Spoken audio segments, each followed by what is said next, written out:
বাসর রাতে ঢুকে জানতে পারলাম যার সাথে আমার বিয়ে হয়েছে সে আমার প্রেমিকা নয়, তার যমজ বোন। মানে আমি তো তিন্নির কোনো যমজ বোনকে চিনি না, আর ও কোনোদিন বলেনি যে তার একটা যমজ বোন আছে।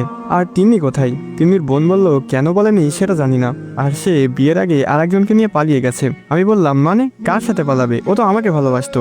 সেগুলো আমি জানি না, তবে বিয়েটা আপুর সাথে হয়নি আপনার। আমি বললাম দাঁড়াও, তিন্নির নাম্বারে কল দিচ্ছি, দেখি সে কার সাথে পালিয়েছে।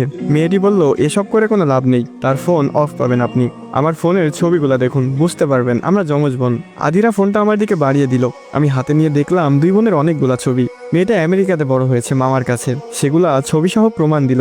এবার আরো একটা শক্ত প্রমাণ পেলাম, মেয়েটার ঠোঁটের নিচের তিলটা নেই, যেটা তিন্নির ছিল।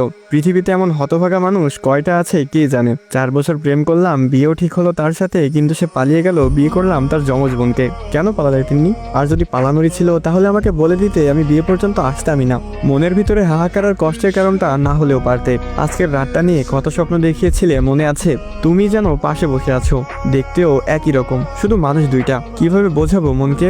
যত সহজে বলা হচ্ছে পরিস্থিতির কথা, সত্যি কি ততটাই সহজ? সে মানুষটার মতো একই রকম দেখতে একটা মেয়েকে নিয়ে কাটাতে হবে সারা জীবন, অথচ তাকে কোনোদিন তিন্নি বলে ডাকতে পারবো না। মেয়েটার দিকে তাকালাম, দুইজনের মধ্যে একটু পার্থক্য আছেই। এই মেয়েটার নাম আদিরা না হয়ে হতে পারতো মিন্নি। আমি মিন্নি ডাকতে গিয়ে ভুল করে তিন্নি ডাকতে পারতাম, কিন্তু আদিরাকে কিভাবে তিন্নি বলে ডাকবো? সেটা তো ইচ্ছাকৃত হয়ে যাবে। আদিরা মেয়েটা তিন্নি চাইতে একটু ফর্সা, না একটু না, বেশ অনেকটাই। আমেরিকাতে থাকার কারণে এই পরিবর্তন। আদিরা বলল আপনি কিছু ভাবছেন? আমি বললাম হ্যাঁ ভাবছিলাম। কি ভাবছেন? আমি বললাম আপনি রাজি এই বিয়েতে? আদিরা বলল হ্যাঁ। কোনো বয়ফ্রেন্ড ছিল না আপনার? আদিরা বলল হ্যাঁ ছিল। তার কি হয়েছে? আদিরা বলল সে 2 বছর আগে আরেকটা মেয়েকে বিয়ে করে ফেলেছে। ও আচ্ছা। আদিরা আমার কথা শুনে হেসে উঠল। আমার বয়ফ্রেন্ড ছিল না। আমি বললাম আমেরিকাতে ছিলেন আর কোনো বয়ফ্রেন্ড ছিল না?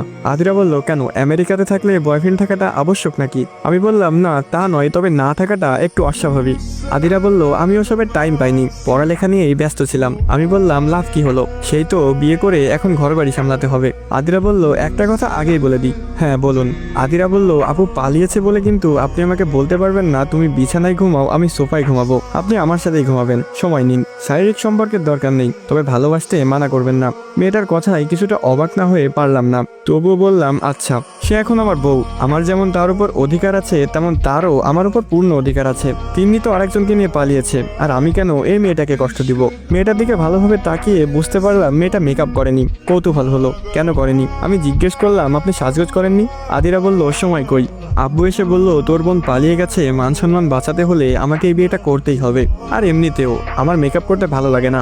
চামড়ার উপর সাদা একটা আস্তরণে নিজের আসল সৌন্দর্য ঢেকে কেন রাখবো, হই কালো বা ফর্সা? আমি বললাম তা খারাপ বলেননি। আদিরা বলল আপনি আমাকে তুমি করে বলতে পারেন। আমি বললাম সময় লাগবে, আপনার বোনকেই আমি রিলেশনের 6 মাস পরে তুমি বলেছি। আদিরা বলল আপনাদের প্রেম কাহিনীটা বলবেন, আমার খুব শুনতে ইচ্ছে করছে। বাসরাতে বউকে প্রেম কাহিনী শোনাতে হবে যেই কাহিনীর নায়িকা তার আপন বোন। কি আর করার, প্রেম কাহিনী শুনিয়ে রাত শেষ করি। আমি বলতে শুরু করলাম লাস্ট ইয়ারে যখন পরীক্ষা দিলাম তখন আপনার বোনের সাথে দেখা, পাশাপাশি সিট পড়েছিল। ফার্স্ট ইয়ার লাস্ট 2 সেমিস্টারের পরীক্ষা একসাথে। সেই পরীক্ষায় আমি খারাপ করি, কারণ তিন্নি। সেই যে তাকিয়েছিলাম তার দিকে, আমি পাশ মার্ক তুলে আর কিছুই লিখতে পারিনি। পুরো 3 ঘন্টা তার দিকে তাকিয়েছিলাম। তারপর খোঁজখবর নিলাম, স্বাভাবিকভাবে প্রপোজ করলাম, সে রাজি হলো না। এরপর সেমিস্টারের সেই দিন পর্যন্ত তার পিছে ঘুরেছি। একদিন সে রিক্সা নিয়ে যাচ্ছিল, আমি রাস্তায় অ্যাক্সিডেন্ট করি। কারণটা আপনার বোন। সে নীল শাড়ি পরেছিল, কপালে টিপ, হাতে কাচের চুড়ি, ঠোঁটে হালকা লিপস্টিক, শুধু বাকি ছিল খোপায় বেলি ফুলের মালা। আমি বেলি ফুলের মালা আনতে গিয়ে বাইক অ্যাক্সিডেন্ট করি। হাত পা কেটে গিয়েছিল, গুরুতর কিছু না হলেও আঘাত পেয়েছিলাম ভালোই। সাদা বেলি ফুলগুলা রক্তে লাল হয়ে গেছিল, ভালোই লাগছিল দেখতে। অন্যরকম জিনিস সবারই ভালো লাগে। আমি বেলি ফুলের মালা নিয়ে সেই জায়গায় গিয়ে দেখলাম সে নেই, জ্যাম ছুটেছে, রিক্সা চলে গেছে। আমি আমার রুমে কোনোদিন একটা পুরাতন জিনিসও রাখিনি, কিন্তু সেই রক্তমাখা বেলি ফুলের মালাটা আমার কাছে এখনো বেশ যত্নেই আছে। শুকিয়ে কাল হয়ে গেছে, নিষ্প্রাণ নির্জীব, তবুও যত্নে রেখেছি। আজ দেওয়ার কথা ছিল, এরপরও সে আমাকে ভালোবাসি বলেনি। সেদিন কাকফাটা রোদ, রোদের তাপে ঘেমে একাকার হয়ে গেছি। মনে হচ্ছিল গোসল করে এসেছি কেবল, গরম পানি এখনো গায়ে লেগে আছে। তিন্নিকে দেখলাম সেও ঘামছে, শরীরের ভাঁজগুলা বোঝা যাচ্ছে। ঘামের কারণে ফুটে উঠেছে দেহের কিছু অংশ। সে আইসক্রিম খাচ্ছে। আমি তাকে রিক্সা ডেকে দিলাম, বললাম কোথাও নামবেন না, বাসায় গিয়ে গোসল করে নেবেন, আর একটু ঢিলাঢালা পোশাক পরবেন। তিনি চলে গেছিল, সেদিনও ভালোবাসি বলেনি। এরপর আরেকদিন দেখা হয়েছিল, সেদিন আমাদের বিদায় অনুষ্ঠান ছিল। সে আসলো, এসে বলল ভাইয়া অভিনন্দন, আপনাকে খুব মিস করব, চলে যাবেন আমাদের ছেড়ে। আমি বোকার মতো বলেছিলাম তুমি বললেই থেকে যাব। সেগুলো নিয়ে এসে কি হাসাহাসি। এরপর 2 মাস দেখা হয়নি, আমি ধরেই নিয়েছিলাম আমাদের প্রেম অপূর্ণই থেকে যাবে। হঠাৎ করেই তিন্নির সাথে সেদিন দেখা হয়ে যায়। রাস্তায় বাচ্চাদের সাথে ক্রিকেট খেলছিলাম আমি। হঠাৎ সে ডাকে, এই বাচ্চা শুনেন। আমি তাকিয়ে দেখি তিন্নি। সে আমার হাতে একটা চিঠি গুজে দিয়ে বলেছিল ভালোবাসি। সেই দিনই প্রথমবার ভালোবাসি বলে সে। এরপর শুরু হয় প্রেম। প্রেমের সময় কি কি হয় সেগুলো না হয় নাই বললাম, এগুলো আপনার অজানা নয়। তবে অনৈতিক কোনো দাবি কখনোই আমার ছিল না। কথাগুলো বলতে বলতে চোখ ভিজে গেছে, বুঝতে পারছি হয়তো। আদিরাও বুঝতে পারছে। আদিরা বলল, খুব ভালোবাসতেন আপুকে তাই না? খেয়াল করলাম তার চোখেও পানি। আমি কি মানুষকে এত সহজেই কাটাতে পারি নাকি? সে আবার বলল, বেলি ফুলের মালাটা আমাকে দিবেন? আমি বললাম কেন? তারপর সে যা বলল তার জন্য মোটেও প্রস্তুত ছিলাম না আমি। আসসালামু আলাইকুম গাইস, কেমন আছেন সবাই? আশা করি সকলে খুবই ভালো আছেন। তো এখানেই শেষ হয়ে যায় বেলি ফুল পর্ব 1। গল্পটি কেমন লাগলো অবশ্যই কমেন্ট করে জানাবেন।